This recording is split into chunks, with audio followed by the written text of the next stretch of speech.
प्रिय विद्यार्थियों, एक बार फिर से आप सबका हिंदी साहित्य के रीतिकाल की इस कक्षा में बहुत बहुत स्वागत है और आप सबका अभिनंदन। मुझे आशा है कि आप सब स्वस्थ प्रसन्न होंगे, सकुशल होंगे और बहुत तसल्ली के साथ आपने मेरी पिछली कक्षा का जो अध्ययन था उसे बहुत अच्छे से पढ़ा होगा और न सिर्फ पढ़ा होगा बल्कि उसे अच्छे से गुना भी होगा, समझा भी होगा। तो मैं कुछ जब प्रश्न आपसे करूंगी तो मुझे उम्मीद है कि आप सब बगले नहीं झांकेंगे बल्कि मुझे पूरे विश्वास के साथ उन प्रश्नों का उत्तर देंगे। खैर, अब आज हम जो पढ़ने जा रहे हैं वो है रीति शब्द के अर्थ को जानने का प्रयास करेंगे। क्योंकि रीतिकाल के नामकरण में हमने देखा कि रीति शब्द को लेकर के बहुत सारे विद्वानों ने अलग अलग तरह से बात की। तो रीति शब्द जो है वो मूलतः आप सबको पता है कि हमारी जो हिंदी भाषा है वो उसकी जननी संस्कृत मानी जाती है और संस्कृत से हमने जो रीति शब्द लिया है और संस्कृत के तमाम लक्षण ग्रंथों और उन सब चीज़ों का जो आधार लेकर के हिंदी साहित्य के इस रीतिकाल को विद्वानों ने पढ़ा, पढ़ाया और समझा और गुना और रचना की है। तो उस रीति शब्द को हम यहाँ पर अब समझने का प्रयास करेंगे। तो प्रिय छात्रों, जैसा कि अभी हम बात कर रहे थे कि हम रीति शब्द के अर्थ को जानने का प्रयास करेंगे। आचार्य वामन के अनुसार रीति शब्द जो है वो विशिष्ट पद रचना को कहा जाता है।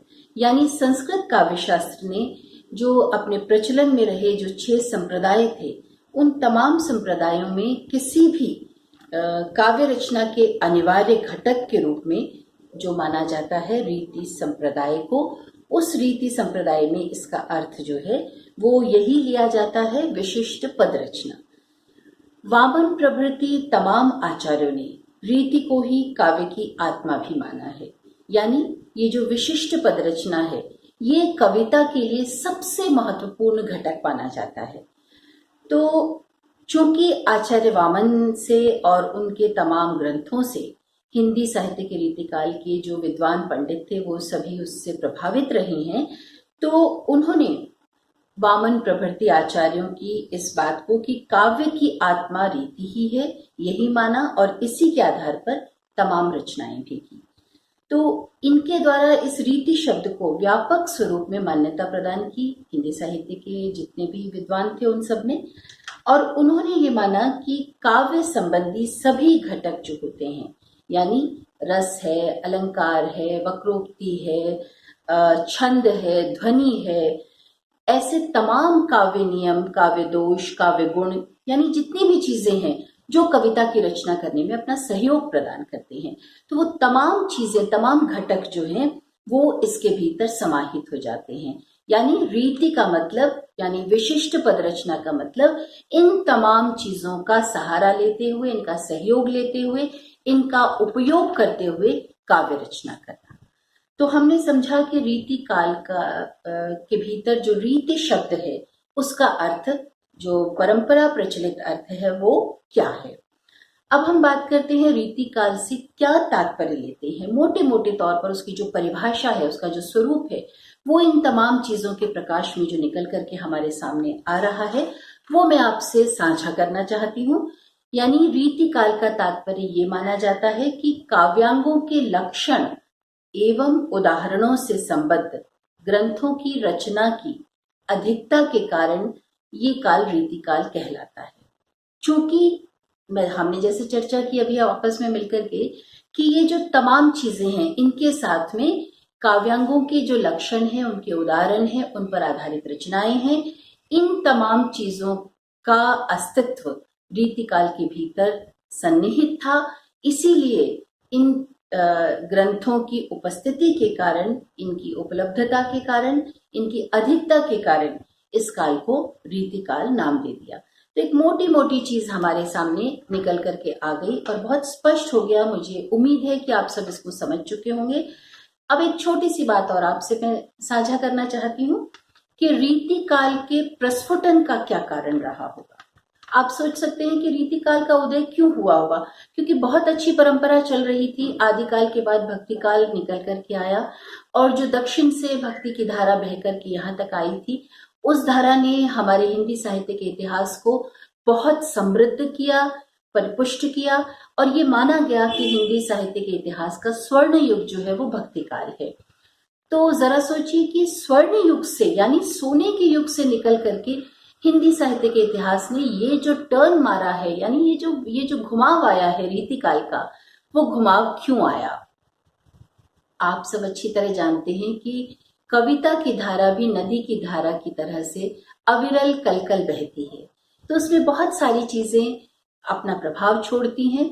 तो जिन चीजों के प्रभाव से हिंदी साहित्य के स्वर्णिम युग यानी भक्ति काल से निकल करके भक्ति की उस अजस्र स्रोतस्विनी जब प्रवाहित हो रही थी, उसको बाधित करते हुए रीतिकाल की कविताएं जो कि श्रृंगार से परिपूर्ण थी, जो कि प्रेम के अलग अलग रूपों से परिपूर्ण थी, उसमें कुछ कहना चाहिए कि क्लिष्टता भी आ गई कि उसमें तमाम लक्षण ग्रंथों की उपस्थिति भी अनिवार्य कर दी गई। तो ऐसा परिवर्तन क्यों आया? तो उस प्रस्फुटन के कारण की चर्चा मैं आपसे करना चाहती हूँ कि सबसे पहला कारण था कि भक्ति काल के बाद जितने कवि थे उन लोगों ने, ज्यादातर कवियों ने अपने अपने को सुरक्षित करते हुए, अपनी रोजी रोटी को जो है वो सुनिश्चित करते हुए किसी न किसी सहृदय कवि हृदय जो राजा थे, जो जमींदार थे या राजा थे, उन लोगों के आश्रय में अपने आप को सीमित कर लिया। तो ऐसे कवियों ने जब रचनाएं करनी शुरू की तो जाहिर सी बात है जो आपको रोटी देगा, जो आपको आजीविका देगा, उसका कहीं ना कहीं प्रभाव आप पर पड़ता है, और उसकी जो इच्छाएं हैं, उसकी जो रुचि है, उसकी जो आवश्यकता है, जो उसकी डिमांड है, उसके आधार पर कवियों को रचना करनी पड़ी। तो ऐसे में आश्रयदाता राजाओं की जो रुचि थी उनके आधार पर रचना करते करते जो रीतिकालीन कवि थे उनका जो ट्रैक है वो मुड़ जाता है, परिवर्तित हो जाता है, ऐसा आचार्य रामचंद्र शुक्ल का मानना था। ये तो एक विद्वान का मत हुआ। दूसरे विद्वान आचार्य हजारी प्रसाद द्विवेदी, आप सब जानते हैं, उनके नाम से बखूबी परिचित हैं। आचार्य द्विवेदी ने इस चीज के लिए कहना चाहिए कि जिस विषय को या जिस बात को उसके लिए उन्होंने उत्तरदायी माना, जिम्मेदार माना, वो था कालांतर में रचित संस्कृत काव्य का प्रभाव। अब देखिए, द्विवेदी जी ये कहते हैं कि रीतिकाल की जो धारा परिवर्तित हुई है उसके पीछे कारण था कि संस्कृत के जो परिवर्ती काल की जो रचनाएं थी उनमें प्रेम, श्रृंगार और लक्षण ग्रंथों की जो कला पक्ष की जो अनिवार्यता थी वो तमाम चीजें चूंकि आ गई थी, और हिंदी की जननी संस्कृत है तो संस्कृत का प्रभाव भी हिंदी पर आना अवश्यंभावी था, स्वाभाविक था। तो इसलिए रीतिकाल में इस तरह की रचनाएं आने लगी। अब तीसरे विद्वान की जो मैं चर्चा करना चाहती हूँ उनका नाम है डॉक्टर नगेंद्र। आप इनसे भी बखूबी परिचित हैं। हिंदी साहित्य का जो इतिहास है वो उनकी लिखी हुई जो पुस्तक है, इनका ग्रंथ जो है वो आप सब विद्यार्थियों में बेहद लोकप्रिय है। तो आचार्य नगेंद्र ने जो इसका कारण हमें बताया वो है राजनीतिक परिस्थितिवश धार्मिक चिंतन की कमी उत्पन्न होना। यानी जो छोटे छोटे क्षेत्रों में, परिधियों में बटे हुए जो राज्य थे, उन राज्य में उनके राजा ही सर्वसर्वा होते थे, तो वो अपने अधीन रहने वाले या अपने आश्रय में रहने वाले तमाम जो कवि थे उनको उनके साथ में रहते हुए ये अपेक्षा करते थे कि उनके दैनंदिन कार्यों की जो खूबियां हैं वो उनकी कविताओं के माध्यम से आए, तो वो साहित्य में दर्ज हो जाए और इस नाते से वो राजा जो है वो अमर हो जाए। तो आश्रयदाता कवियों के दो ही मूलतः प्रवृत्तियां हुआ करती थी, या तो युद्ध क्षेत्र में जाकर के युद्ध करना, शत्रुओं से युद्ध करना, क्योंकि अपनी जो सीमाएं थी उनके विस्तार की प्रवृत्ति राजाओं में थी, या उसमें बचाव की प्रवृत्ति भी कह लीजिए वो भी थी। तो अपनी अपनी राज्य की सीमाओं को सुरक्षित करते हुए उन्हें युद्ध चाहते या ना चाहते हुए लड़ना ही पड़ता था, और वो जो देशभक्ति का जज्बा था वो अपने राज्य तक सीमित था। तो उन राजाओं ने अपने आश्रयदाता कवियों से अपेक्षा की कि भाई आप जो है हमारी वीर गाथा से संबंधित, हमारे युद्ध से संबंधित, या जो कहते हैं कि अपने राज्य की रक्षा के लिए जो उन्होंने अपनी देशभक्ति का जज्बा दिखाया उससे संबंधित काव्य की रचनाएं करें। और दूसरी प्रवृत्ति थी, जमीन के साथ साथ स्त्री को भी एक उपभोग की सामग्री माना जाता था। उसकी सुंदरता जो है वो सिर्फ उसके शरीर तक की परिधि तक सीमित थी, इसीलिए उसे एक उपभोग्य के रूप में मानते हुए राजाओं के अंतःपुर में अनंत असंख्य रानियां हुआ करती थी और उन जहां भी उन्होंने सुंदर स्त्री देखी उसको लाके अपने अंतःपुर में वो ले लेते थे और उसे अपनी पत्नी के रूप में उसका उपभोग करते थे। तो इस रूप में उनके जो प्रेम से संबंधित, विरह से संबंधित उनके जो दैनंदिन के कार्यकलाप थे उनसे संबंधित रचनाएं ज्यादा लिखी जाने लगी। तो ये प्रवृत्तियां मुख्य रूप से रही। तो इन राजनीतिक परिस्थितियों के कारण भी रीतिकाल में इस तरह का प्रभाव आया, ये मान्यता है डॉक्टर नगेंद्र की। तो आज हमने जाना कि किस तरह से हमने रीतिकाल के उस तमाम चीजों को, उनके नामकरण को हमने पहले जाना, फिर हमने उसके प्रस्फुटन के कारण को समझा। अब हम आते हैं रीतिकाल की काव्य धाराएं। देखो छात्रों, आप सब अच्छी तरह से जानते होंगे कि किसी भी काल को, जब हमने जैसे रीतिकाल को हमने 1700 से 1900 के बीच में वर्गीकृत किया है, तो 200 वर्षों का ये जो लंबा समय है, इस दौरान जो काव्य रचनाएं की गई वो ऐसा तो नहीं होगा कि सीमित इन 2-4 प्रवृत्तियों पर ही आधारित होंगी। तो उसमें बहुत विस्तार हुआ, मतलब उसमें भी अलग अलग तरह की काव्य धाराएं देखने में आई। जैसे कि भक्ति काल में हमने देखा कि कई सारी काव्य धाराएं थी। आप चूंकि भक्ति काल पढ़ चुके हैं, मैं पुनः स्मरण नहीं कराऊंगी उसको विस्तार से, लेकिन छोटी सी एक मैं संकेत देना चाहती हूँ, एक याद आपको उसकी पूर्वापर सीमा के साथ साथ उसको समझते हुए कि हिंदी साहित्य के भक्ति काल में जैसे हमने देखा कि भक्ति काव्य में राम काव्य भी था, कृष्ण काव्य भी था, सूफी काव्य भी था और कबीर प्रवृत्ति संत काव्य भी था। तो ये 4 धाराएं अलग अलग चल रही थी। इसी तरह से रीति काल में मुख्यतः माना जाता है 3 प्रकार की धाराएं मानी जाती हैं। तो ये जो 3 काव्य धाराएं, 3 प्रकार की धाराएं रीति काल में साथ साथ चलती रही, समकालीन रूप से चलती रही।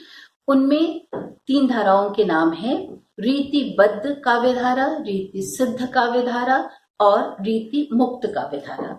यानी रीतिबद्ध काव्य धारा का मतलब जो लक्षण ग्रंथों के उदाहरण और उनके लक्षणों पर आधारित थी। दूसरा रीति सिद्ध काव्य धारा जो थी वो काव्यांग लक्षणों से प्रभावित तो हुआ करते थे कवि, लेकिन यहाँ एक छोटा सा फर्क है। एक तो आप उन लक्षण ग्रंथों से लिए हुए सिद्धांतों के आधार पर ही काव्य रचना करें, मतलब उन्हीं को लेकर के का, और दूसरा आपने उसको अंदर जज्ब कर लिया, अच्छे से समझ लिया और फिर उसको अपने भीतर समाहित करते हुए अपने भावों की उत्प्रेरणा से उन लक्षणों के साथ में काव्य रचना की। तो ये रीति सिद्ध काव्य कहलाए। और तीसरी की बात मैंने आपसे की रीति मुक्त काव्य धारा, यानी जो मुक्त है, जो उससे बिल्कुल अलग थलग है, वो स्वच्छंद काव्य धारा। तो ये मोटा मोटा सा एक वर्गीकरण मैंने आपको बताया। बहुत विस्तार से हम अगली कक्षा में इसके बारे में फिर से चर्चा करेंगे। तो मुझे पूर्ण विश्वास है कि आपको मेरी तमाम बातें समझ में आई होंगी। आपकी कोई जिज्ञासाएं या कोई प्रश्न है तो आप व्हाट्सएप ग्रुप से हमसे जुड़े हुए हैं, तो आप अपने फोन के माध्यम से, व्हाट्सएप के माध्यम से अपने प्रश्नों को मुझ तक पहुंचा सकते हैं, ताकि मैं आपके संशयों को, प्रश्नों को और जिज्ञासाओं को समाहित करते हुए अपने अगले व्याख्यान को आप तक पहुंचा सकूं। तो सकुशल रहिए, सुरक्षित रहिए और घरों में रहते हुए अपना अपना अध्ययन करते रहिए। धन्यवाद।